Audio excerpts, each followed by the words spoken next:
Hünkar bəyəndi. Amma görək bizimkilər də bəyənəcək. İlk öncə sizə bu yeməyin tarixindən danışım. Türkiyənin məşhur saray incisi olan bu yemək vaxtilə Fransa kraliçası İstanbula, Osmanlı sarayına gələndə onun şərəfinə bişirilib.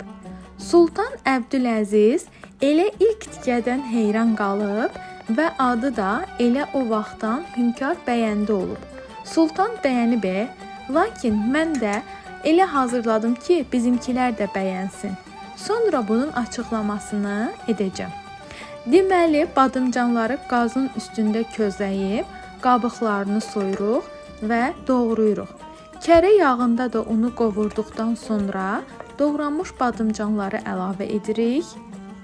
Saray aşpazları bura süd tökürdü. Amma o da bizim ağız dadımıza biraz yad gəlir deyə südü siyahıdan sildim və fərqli edib qaymaq, biraz da ət suyu əlavə etdim. Ən sonda da mozzarellasını əlavə edib bir kənara qoydum. Ət qisminə gəldikdə isə soğanı yağda qovurdum. Qaynamış mal ətini də əlavə elədim.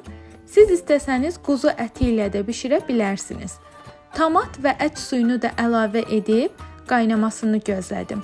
Doğranmış bibər və ədviyyatlarını da vurub suyu çəkildikdən sonra qazın altını söndürdüm. Sonra bəyəndini boşqaba qoyub ətləri də üzərinə düzdüm. Görüntü tam saraylara layiqdir. Baxaq görək bizimkilər neçə xal verəcək. Xoşunuza gəldisə bəyənməyi unutmayın.